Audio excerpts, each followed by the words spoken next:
अल्हम्दुलिल्लाहि रब्बिल आलमीन वस्सलातु वस्सलामु अला सय्यिदिल मुरसलीन अम्मा बअद फ़अऊज़ु बिल्लाहि मिनश शैतानिर रजीम बिस्मिल्लाहिर रहमानिर रहीम अस्सलामु अलैकुम व रहमतुल्लाहि व बरकातुहू to all my dear children. सबसे पहले हम सलातो सलाम और इल्म में इजाफे की दुआ पढ़ेंगे। अस्सलातु वस्सलामु अलैका या रसूलल्लाह व अला आलिका व अस्हाबिका या हबीबल्लाह।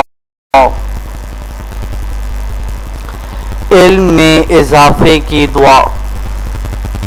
रब्बी ज़िदनी इल्मा। अस्सलातु वस्सलामु अलैका या नबिय्यल्लाह व अला आलिका व अस्हाबिका या नूरल्लाह।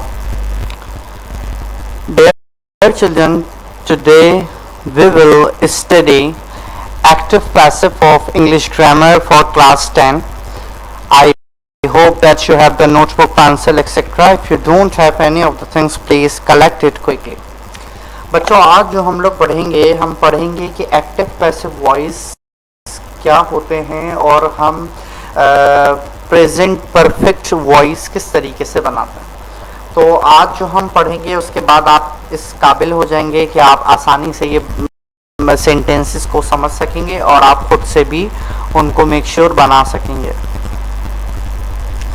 Active passive voice. बच्चों, एक्टिव का मतलब क्या है, उस सेंटेंस का मतलब क्या है। अगर हम इनके मीनिंग्स पर जाएं तो वो एक अलहदा है, लेकिन अगर इसके साथ एक्टिव वॉइस और पैसिव वॉइस है तो इसका मीन अलग है। जैसे एक्टिव मतलब चुस्त और पैसिव मतलब सुस्त होता है बेसिकली, लेकिन इनके जो वॉइस के साथ जो इनके सेंटेंसेस बनते हैं उनका जो ताल्लुक है वो सब्जेक्ट और वर्ब के साथ होता है। यानी एक्टिव वॉइस का मतलब ये है कि सेंटेंस का सब्जेक्ट भी हो जो एक्ट कर रहा हो उसकी वर्ब पर। यानी वो एक नॉर्मल सेंटेंस होता है जिसमें सब्जेक्ट, वर्ब और ऑब्जेक्ट तीनों चीजें होती हैं। अब जो पैसिव वॉइस होता है इसका मतलब ये होता है कि जो सब्जेक्ट है वो रेसिपिएंट है किसका, वर्ब एक्शन का। यानी हम सब्जेक्ट में जो हम सब्जेक्ट की जो बात कर रहे होते हैं उसमें जो हम सब्जेक्ट यूज करते हैं वो हम उसको यूज करते हैं कि इसमें जो वर्ब का एक्शन है वो हम बता रहे होते हैं। अब हम इसको थोड़ा डिटेल में पढ़ते हैं। जब सब्जेक्ट हो किसी भी सेंटेंस का वो परफॉर्म कर रहा हो वर्ब के एक्शन को, when the subject of a sentence perform the verb's action। क्या बच्चों, क्या बात समझ आई कि जब सब्जेक्ट, एक सेंटेंस है उसका जो सब्जेक्ट है वो वर्ब के एक्शन को परफॉर्म कर रहा है, तो we say that the sentence is in the active voice. फिर हम कहेंगे ये जो सेंटेंस है ये क्या है, एक्टिव वॉइस है। जो एक्टिव वॉइस का सेंटेंस होता है वो बहुत स्ट्रांग होता है, डायरेक्ट होता है और क्लियर टोन में होता है। ठीक है, यानी इसमें कुछ देख लें कि हम नीचे जो एग्जांपल्स दे रहे हैं वो बहुत शॉर्ट और स्ट्रेट फॉरवर्ड एग्जांपल्स हैं एक्टिव वॉइस की, तो इसमें आपको अच्छे से क्लियर हो जाएगा। जैसे monkey adore bananas, the cashier counted the money, the dog chased the squirrel. बच्चों, ये जो तीनों सेंटेंस हैं ये बहुत सिंपल हैं, इनमें तीनों चीज़ें हैं, सब्जेक्ट भी है, वर्ब भी है, ऑब्जेक्ट भी है। अब इन तीनों सब्जेक्ट में जो बेसिक एक्टिव वॉइस कंस्ट्रक्शन है वो पाई जा रही है, तीनों चीज़ें मौजूद हैं।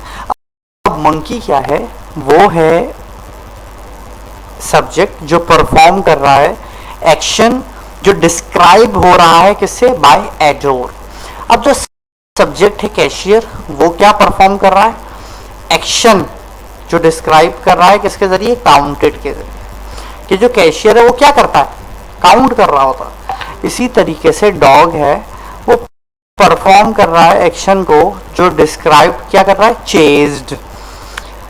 The subject are doing doing doing, they take action in their sentences. वो क्या करते हैं, अपने जो सब्जेक्ट्स होते हैं वो क्या कर रहे होते हैं, take action in their sentences.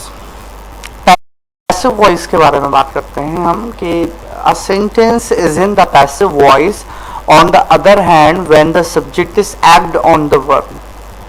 यानी जो सब्जेक्ट है जब वो वर्ब पर एक्ट कर रहा हो तो हम उसको पैसिव वॉइस कहते हैं। ये हमेशा कॉन्जुगेटेड फॉर्म होती है to be plus the verb's past participle. इसमें मैं आपको एग्जांपल दूंगा तो और अच्छे से समझ आ जाएगा। इसके करने से यूजुअली क्या जनरेट होता है, preposition as well that sound much more complicated than it. A passive voice is actually quite easy to detect. For this example of passive voice, we will transform the three active sentence above to illustrate the difference. हम देखें इन तीनों जो हमने sentence active के बनाए थे, अब हम उसको पैसिव में ट्रांसफर करेंगे तो ये बहुत आसान हो जाएगा हमारे।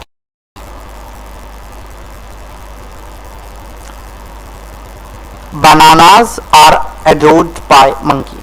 अब ये जो बनानास हैं ये एडोर्ड हुए किसके जरिए, मंकी के जरिए।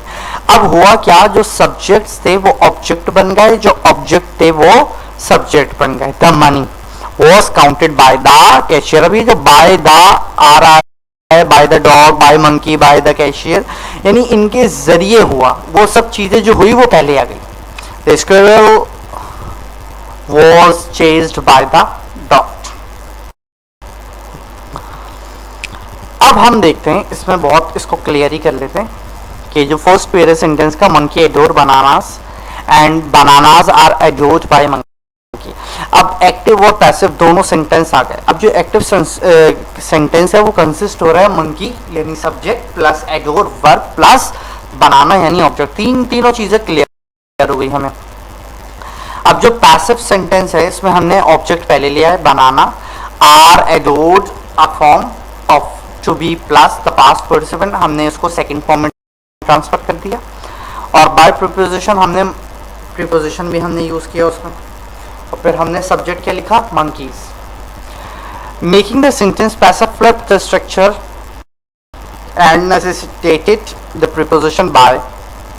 In fact, all three of the transformed sentence above required the addition of by। यानी पैसिव सेंटेंस में हम लास्ट में by का वर्ड यूज करते हैं, preposition as a। अब हम स्ट्रक्चर देखते हैं जो हम प्रेजेंट परफेक्ट टेंस बनाएं कि हम उसमें एक्टिव प्रेजेंट परफेक्ट टेंस और पैसिव सेंटेंस जो है हम वो भी प्रेजेंट परफेक्ट टेंस में कैसे बनाते हैं। तो बेटा किसी भी चीज के लिए हमारे पास जब तक उसका फॉर्मूला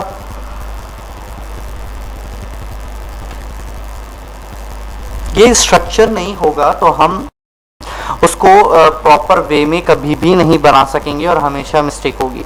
जब हमारे पास प्रॉपर सेंटेंस होगा, प्रॉपर सब कुछ होगा, तो हमारे पास कभी गलती की कोई गुंजाइश नहीं होगी। तो एक्टिव सेंटेंस बनाने के लिए हमें क्या सब्जेक्ट चाहिए, सब्जेक्ट के फौरन बाद हैज और हैव आएगा, उसके बाद past participle form of verb आएगी, उसके बाद ऑब्जेक्ट आ जाएगा। क्लियर हो गई बच्चों? ये तीनों चीजें ये सारी चीजें हमें चाहिए होंगी कि सब्जेक्ट, उसके बाद हैज हैव, उसके बाद past participle form of verb और ऑब्जेक्ट। अब जब हम पैसिव की बात करेंगे इसी सेंटेंस इसी टेंस में, तो हम क्या करेंगे, ऑब्जेक्ट जो होगा सेंटेंस का वो पहले आ जाएगा, उसके बाद हैज हैव वैसे ही रहेगा, फिर फॉर्म ऑफ वर्ब भी सेम रहेगी, और जो सब्जेक्ट आएगा उससे पहले हम बाय लगा देंगे। सेम वही जो हमने प्रीवियस एग्जांपल्स पढ़ी, हम उसी को फॉलो करते हुए हम इसमें जो है इजाफा करेंगे और हम इसकी प्रैक्टिस करेंगे। Assertive sentence into passive.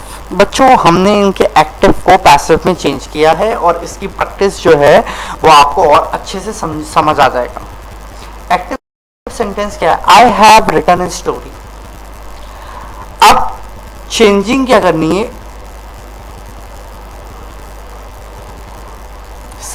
Subject और ऑब्जेक्ट रिप्लेस होंगे और हमने लास्ट में बाय लगा देना है ऑब्जेक्ट से पहले।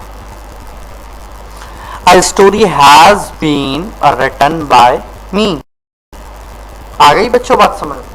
अब नेक्स्ट क्या है, they have build a house. अब हम क्या सेंटेंस बनेंगे, a house has been built by them. दे की जगह डैम आ जाएगा क्योंकि हम यहाँ पर them as a object use कर रहे हैं और वहां पर they as a object use हुआ था, तो इसका ये alternate. He has broken my window. My window has been broken by him. He के साथ हम him यूज करते हैं, she के साथ her यूज करते हैं. अच्छा, I have placed an order for a digital camera. An order for a digital camera has been placed by me. अभी जो बोल्ड हुआ है आपको आसानी से चेंजिंग इसमें नजर आ जाएगी और आपको अच्छे से समझ भी आ जाएगा. Her work has been done. She has done her work. Her work has been done by her. Very nice. अब इनके नेगेटिव कैसे बनेंगे? I have not received a telegram. A telegram has not been received by me. अब आप ये बोलेंगे कि sir ऊपर तो हैव है और नीचे हैज है, तो मैं आपको इसको भी क्लियर कर देता हूं. देखें बच्चों, जब भी सब्जेक्ट आई होता है तो उसके साथ हैव आता है, यानी आई, वी, यू, दे, और एनी प्लूरल नाउन होता है तो उसके साथ हम हेल्पिंग वर्ब क्या लेते हैं, हैव. और अगर ही, शी, इट और एनी सिंगुलर नाउन होता है तो हम उसके साथ क्या लेते हैं, हैज. अब जब तक एक्टिव सेंटेंस में आई सब्जेक्ट था तो हमने क्या यूज किया, हैव. लेकिन जब हम इसका पैसिव बनाने लगे तो आप टेलीग्राम, लेकिन टेलीग्राम सिंगुलर नाउन है, वो भी थर्ड पर्सन, तो हम इसके साथ हैव यूज नहीं कर सकते, तो हमने इसको हैज में कन्वर्ट कर दिया. इस बात को अपने जहन में रखिएगा बच्चों. नेक्स्ट से शी हैज. अब देखिए मैंने आपको बताया ना हैज कब आएगा और हैव कब आएगा. She has not written a story. A story has not been written by her. She has not cheated anybody. Nobody has been cheated by her. अब चेंज करना है इंटेरोगेटिव सेंटेंस को पैसिव. पैसिव फॉर्म जो है इन sentence की वो start होती हैं हैज और हैव से. जब एक्शन सेंटेंस बिगिन होता है एक क्वेश्चन वर्ड के साथ, for example WH family, when, where, which, why etcetera, तो जो पैसिव सेंटेंस होता है वो हमेशा बिगिन होता है क्वेश्चन वर्ड से. जब एक्टिव सेंटेंस बिगिन होता है हु और हु से, तो पैसिव सेंटेंस किससे बिगिन होता है, बाय होम और बाय हुज. तो जो एक्टिव सेंटेंस है वो फिर किससे बिगिन होगा, होम, और पैसिव सेंटेंस किससे बिगिन होगा, हु से. तमाम बच्चे स्लाइड को अच्छे से देख लें, अपने माइंड में बिठा लें. मैंने आपको बहुत आसान लफ्जों में इसको ट्रांसलेट करके समझा दिया है. अब हम इनके सेंटेंस बनाएंगे. Have you kept the secret, has the secret. अब आप ये देखिएगा कि ये यू था, चूंकि हैव यू के साथ हैव आता है. अब चूंकि हम द सीक्रेट ला रहे थे, ऑब्जेक्ट एज अ सब्जेक्ट ला रहे थे, तो हमने हैज यूज किया क्योंकि थर्ड पर्सन सिंगुलर की बात थी, नाउन की. Has the secret been kept by you. Next, who has done this, by whom has this been done. Why have you told a lie? Why has a lie been told by you? Who has torn my book? Torn मतलब फाड़ने को कहते हैं, third form है ये. By whom has my book been torn? Have you written the letter? Has the letter been written by you? अब बच्चों हम होम असाइनमेंट की तरफ आ जाते हैं. इस होम असाइनमेंट के थ्रू आप और मज़ीद प्रैक्टिस करेंगे तो और आप लोगों को अच्छे से क्लियर हो जाएगा. Make present perfect voice sentences using these word. आपने प्रेजेंट परफेक्ट वॉइस सेंटेंस बनाने हैं, इन वर्ब्स को यूज करना है आपने, और फिर जैसे example, our house is finally been renovated, हमारा घर फाइनली रेनोवेट हो चुका है। तो अब ये जो नीचे वर्ब्स दी गई हैं, सेंटेंस है द ओल्ड रूफ और फिर रिपेयर, ब्रैकेट में जितने भी हैं वर्ब्स हैं, इनको आपने यूज करना है इन सब्जेक्ट्स के साथ, और फिर आप लोगों ने इनके सेंटेंस बनाने हैं। इन सेंटेंस को जब आप बनाएंगे तो फिर इससे आप लोगों को प्रैक्टिस होगी और अच्छे से समझ भी आ जाएगा। Dear children, I hope that everything what I have taught in this slides lecture is clear to you all. Kindly please revise it at your home. May Allah strengthen your memory. Ameen. Jazakallahu khairan.